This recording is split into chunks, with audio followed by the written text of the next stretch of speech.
SS এডুজোনের একটা নতুন ক্লাসে সকলকে স্বাগত। আজকে আমরা শিখব এক্সেলের পিভট টেবিল। তার জন্য আমরা অলরেডি একটা এক্সেল তৈরি করে রেখেছি। বিগত ক্লাসগুলোতে আমি অলরেডি হোম ট্যাব সম্বন্ধে সকলকে মোটামুটি ধারণা দিয়ে দিয়েছিলাম এবং হোম ট্যাবের আন্ডারে যে কটা রিবনস রয়েছে সেগুলো সম্বন্ধে আমি মোটামুটি বুঝিয়ে দিয়েছিলাম। আজকে আমরা চলে যাব ইনসার্ট ট্যাবে এবং সেখানেই আমাদের রয়েছে ফার্স্টে লেফটের দিকে পিভট টেবিলস এবং সেটা পড়ছে আমাদের টেবিল গ্রুপের আন্ডার। এই যে টেবিলস গ্রুপের আন্ডারে যে আমাদের পিভট টেবিলস বা রিকমেন্ডেড টেবিলস, এই যে রিবনস রয়েছে, এই যে আমাদের অপশনস রয়েছে, এটাই হচ্ছে আজকে আমাদের আলোচ্য বিষয়। তো পিভট টেবিল করার আগে আমি টেবিলস এর মধ্যেই এখানে রিকমেন্ডেড টেবিল সম্বন্ধে আমি কিছুটা বক্তব্য রাখার পরেই আমি পরবর্তী ক্ষেত্রে পিভট টেবিল সম্বন্ধে বোঝাবো। তো অলরেডি আমি ডেটাবেস অলরেডি তৈরি করে নিয়েছি এবং সেই ডেটার মধ্যে অলরেডি নেম, ডিপার্টমেন্ট এবং যার মধ্যে 3 বছরের সমস্ত সেলস আমরা দেখতে পাচ্ছি। এইবার আমরা কেন পিভট টেবিল করব? সবার আগে যদি এটা আমাদের মনে কোশ্চেন আসে যে আমরা কেন পিভট টেবিল করব, এর একটাই উত্তর হচ্ছে সামারাইজ করা। সামারাইজ মানে আমি বলতে চাইছি যেরকম এই যে এখানে ডিপার্টমেন্টের মধ্যে কখনো এইচআর রয়েছে, কখনো সেলস রয়েছে, কখনো আবার এইচআর নিচে রয়েছে, এখানে আবার মার্কেটিং রয়েছে। তার মানে শাফলিং করা রয়েছে বা ডেটাবেসটাকে পরপর অ্যাসেন্ডিং বা ডিসেন্ডিং অর্ডার সাজানো নেই, বা আগে আমি চাইছি এইচআর ডিপার্টমেন্ট আসুক বা তারপর অপারেশন ডিপার্টমেন্ট, এইভাবে এই যে সিকোয়েন্সলি সাজানো একটা জায়গায় সুন্দরভাবে সামারাইজ করা, সেটা কিন্তু আমার এই টেবিলটাতে নেই। তো এটাকেও আমি সামারাইজ করতে পারি, একটা একটা করে ইন্ডিভিজুয়াল আমি চেঞ্জ করে করতে পারি, অথবা শর্ট দিয়েও আমি করতে পারি। শর্ট দিয়ে না করার কিছু নেই, বাট সব থেকে বেস্ট ওয়ে হচ্ছে আমার পিভট টেবিল। তার মানে আমি যদি পিভট টেবিলটা প্রপার করতে পারি, তার মধ্যে কিন্তু সমস্ত ডেটাগুলো সিকোয়েন্সলি সেজে যাবে। এই পিভট টেবিলটা করার আগে আমি যেটা একটু আগে বলছিলাম যে আমি রেকমেন্ডেড টেবিল সম্বন্ধে আগে বসিনি। রেকমেন্ডেড টেবিল হচ্ছে যে কিছু টেবিলস মাইক্রোসফট আমাদের নিজস্ব প্রোভাইড করে দেয়। সেটা কি, আগে আমি ডেটাটাকে সিলেক্ট করছি, আগে দেখে নিই কিভাবে রেকমেন্ডেড টেবিলে কাজটা করে। সিলেক্ট করার পর, ডেটা সিলেক্ট করার পর যখন আমি রেকমেন্ডেড টেবিলে ক্লিক করছি, সঙ্গে সঙ্গে এখানে কিন্তু কিছু রিকমেন্ডেড পিভট টেবিলস দিয়ে দিচ্ছে। যেরকম আমি অ্যাজ ফর এক্সাম্পল ফার্স্ট যে আমার পিভট টেবিলসটা দিয়ে দিয়েছে বাই ডিফল্ট, সেটাই যদি আমি ক্লিক করে ওকে করি, দেন কিন্তু আমার একটা আলাদা শিটে ডেফিনেটলি আমার চার্টটা কিন্তু যেই শিটটার মধ্যে আমার ডেটাটা রয়েছে সেটার মধ্যে কিন্তু ডেটা আসছে না রেকমেন্ডেড এর ক্ষেত্রে, সেই ক্ষেত্রে কিন্তু আমার এখানে আসছে। ওকে, পিভট টেবিলস এর ক্ষেত্রে তো এখানে গিয়ে আমি আমার মতো চেঞ্জ করতে পারি বা আমি আমার মতো এডিট করতে পারি যেটা রেকমেন্ডেড রয়েছে। বাট আমি কিন্তু সেটা করতে চাইছি না, আমি চাইছি পিভট টেবিল দেখাবো যেখানে নিজের মতো কাস্টমাইজ করতে পারবো। নেক্সট আমি আমার ডেটায় চলে আসছি।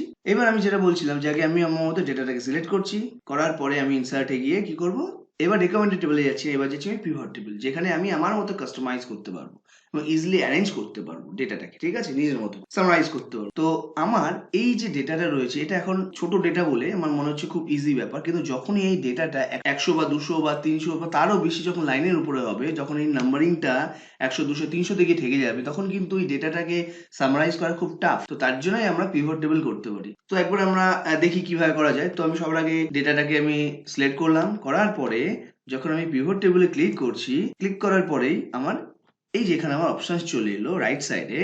এখানে কিন্তু টেবিল রেঞ্জটা বাই ডিফল্ট সিলেক্ট হয়ে গেছে, যেহেতু আমি অলরেডি সিলেক্ট করে নিয়েছিলাম। অথবা আমি পরেও করতে পারি, আমি এইভাবেও করতে পারি। যদি আমি বাইরে ক্লিক করছি, কোনো সিলেক্ট করলাম না, আমি ডিরেক্ট পিভট টেবিলে ক্লিক করলাম, করার পর এখানে কিছু রেঞ্জ দেখাচ্ছে না, আমি এইবার এখান থেকেও কিন্তু সিলেক্ট করলে অটোমেটিক আমার রেঞ্জ সিলেক্ট হয়ে গেল। সো আমি দুটো ওয়েতেই করতে পারি। আইদার আমি পুরো সেলটাকে আগে সিলেক্ট করে নিয়ে পিভট টেবিল করলাম, অথবা পিভট টেবিলে ক্লিক করার পরে সেলটাকে পুরো সিলেক্ট করে নিলাম, যেখানে আমার টেবিল রেঞ্জটা দেখিয়ে দিলাম। নেক্সট এখানে আমার দুটো ওয়ার্কশিট দেখাচ্ছে, একটা হচ্ছে নিউ ওয়ার্কশিট, একটা এক্সিস্টিং ওয়ার্কশিট। এই দুটোর কাজ কি এটা আগে আমার জানতে হবে। যদি আমি এক্সিস্টিং ওয়ার্কশিট করি, যেরকম এখানে আমার লোকেশনটা সিলেক্ট করা রয়েছে এই জায়গাটায়, ওকে, তার মানে আমি যখনই ওকে করব তখন কিন্তু এর যে পিভট টেবিলটা তৈরি হবে সেটা এই পেজেই তৈরি হয়ে যাবে এবং সেটা এখান থেকে স্টার্ট হবে। ওকে, আরেকটা হচ্ছে নিউ ওয়ার্কশিট, তার মানে যখনই আমি এখানে ওকে করব তখন এই চার্টের পরে আরেকটা ওয়ার্কশিট খুলে যাবে, যেখানে আমার সমস্ত ডেটা নিয়ে একটা পিভট টেবিল তৈরি হবে। তো আমি একটা কাজ করি, আমি নিউ ওয়ার্কশিটের উপরই কাজ করছি। ওকে, করার পরে ওকে করছি, সঙ্গে সঙ্গে কিন্তু আমরা এখানে শীট 2 নামে অলরেডি একটা পিভট টেবিলের পেজ খুলে গেল। ক্লিয়ার? এইবার এই যে পিভট টেবিলের সাথে সাথে আমি যত এই চার্টের মধ্যে দেখা যাচ্ছে নেম, ডিপার্টমেন্ট, সেলস 21 22, এই যে পুরো ডেটাবেসটা রয়েছে, এই সেই ডেটাবেসের হেডিংটা কিন্তু আমার রাইট সাইডে চলে এসেছে। ওকে, দেখা যাচ্ছে এই জিনিসটা। এইবার আমাকে করতে হবে সামারাইজ করতে হবে, আমাকে প্রপার ওয়েতে ডেটাটাকে সাজাতে হবে, যার জন্যই আমার পিভট টেবিল তৈরি করা। এবং ম্যাক্সিমাম অফিসে কিন্তু পিভট টেবিলটা খুব কাজে লাগে। বড় বড় অর্গানাইজেশনে কিন্তু বিশেষ করে এই পিভট টেবিল বা ভিলুকাপ এইচলুকাপ খুব চায় যে আমরা কি জানি কিনা। তো এটা যদি শেখা যায় প্রপার ওয়েতে তাহলে আমার মনে হয় খুব ভালো হবে ফর চাকরির ক্ষেত্রে। তো যাই হোক, আমি আমার আবার কাজের জায়গায় ফিরে আসছি। তো যেটা আমি বলছিলাম যে এইখানে যেরকম কি ছিল, প্রপার ওয়েতে কিন্তু ছিল না। ডিপার্টমেন্ট কখনো শাফলিং অবস্থায় রয়েছে, কখনো নামগুলো যেরকম এখানে রয়েছে না, এখানে কোনো টোটালস রয়েছে। তো আমি ইন্ডিভিজুয়ালি কিছু করতে পারছি না। জাস্ট একটা এক্সাম্পল দিই, এই যে এইচআর ডিপার্টমেন্ট কোথায় কোথায় আছে, এই একটা সেলে এইচআর ডিপার্টমেন্ট রয়েছে আর এই সেলের মধ্যে এইচআর ডিপার্টমেন্ট রয়েছে। তো আমি চাইছি যে এই যে এইচআর ডিপার্টমেন্ট তার টোটাল কত। তাহলে আমাকে কি করতে হবে, এখানে গিয়ে একবার দেখে নিতে হবে যে 1000, আবার এখানে গিয়ে 5000, তো এটা টোটাল 6000। তো এইভাবে আমাকে ইন্ডিভিজুয়ালি যোগ করে করে বের করতে হতে পারে, ঠিক আছে। অথবা কিবোর্ড থেকে কন্ট্রোল ধরবো, 5000 ক্লিক করব, দেন 1000 ক্লিক করব। যেই ক্লিক করব এখানেও কিন্তু দেখিয়ে দেবে সামের জায়গায় 6000। এইভাবে করতে পারি, বাট এটা ছোট ডেটার ক্ষেত্রে ঠিক আছে। কিন্তু যখনই আমি বললাম যে 300-400 লাইনের উপরে ডেটা হবে, তখন কিন্তু এরকমভাবে যোগ করতে গেলে মাচ মোর টাইম লাগবে। ওকে, তো সেটা তো আমার সম্ভব না এত ধরে ধরে ধরে ধরে করা। তো তার জন্যই আমার কিন্তু বেস্ট ওয়ে হচ্ছে আমার পিভট টেবিল। তো আমি এবার সেই জিনিসটাই এখানে নিয়ে আসি। কিভাবে করবো, প্রথমে আমি চাইছি যে সবার আগে এখানে যে ডিপার্টমেন্টটা আগে ছিল না, আগে নাম দিয়েছিল তারপর ডিপার্টমেন্ট ছিল, আমি চেষ্টা করছি যে ডকুমেন্টগুলো যেন পরপর ভাবে সাজে। তো আমি প্রথমে চাইছি সমস্ত যে ডিপার্টমেন্ট গুলো আছে সেগুলো আগে আসে, ডিপার্টমেন্টের আন্ডারে নাম থাকুক এবং তার আন্ডারে সমস্ত সেলস ওয়াইজ যে অ্যামাউন্ট গুলো আছে সেগুলো থাকুক। তো তার জন্য আমি কি করব, চলে যাচ্ছি শিট 2 যেখানে আমার পিভট টেবিল রয়েছে। প্রথমে চাইছি ডিপার্টমেন্ট, তো ডিপার্টমেন্টটাকে আমি নিয়ে চলে যাচ্ছি রোতে। সো রোতে যেই ক্লিক করলাম সমস্ত কিন্তু ডিপার্টমেন্ট আমার এখানে চলে এলো। এরপর আমি চাইছি যে ডিপার্টমেন্টের আন্ডারে যে কটা নাম রয়েছে সেগুলো চলে আসুক। সো এটাকে আমি সুন্দরভাবে সাজাচ্ছি, ডিপার্টমেন্টের আন্ডারে নাম দিয়ে দিলাম। যখনই ডিপার্টমেন্টের আন্ডারে নাম দিয়ে দিলাম, অটোমেটিক কিন্তু সমস্ত ডিপার্টমেন্টের আন্ডারে যে কজন এক্সিকিউটিভ ছিল তারা কিন্তু চলে এলো। যেখানে কিন্তু এখানে কিন্তু শাফলিং করা ছিল বা এখানে কিন্তু উল্টো পাল্টাভাবে সাজানো ছিল। নেক্সট আমি চাইছি যে টাকার হিসাবটা। আমি একটু আগে বলছিলাম যে যদি আমি এইচআর ডিপার্টমেন্ট কত টাকা রোজগার করতে হয় সেক্ষেত্রে কন্ট্রোল ধরে ধরে আমি যোগ করছিলাম, একটু আগে দেখাচ্ছিলাম। সেটা করার এখানে দরকার নেই। আমি জাস্ট 2020টা সেলসটা অবশ্যই ভ্যালুতে ফেরবো, যেহেতু টাকাটা ভ্যালুতে হয়। তো আমি ভ্যালুতে ছেড়ে দিলাম।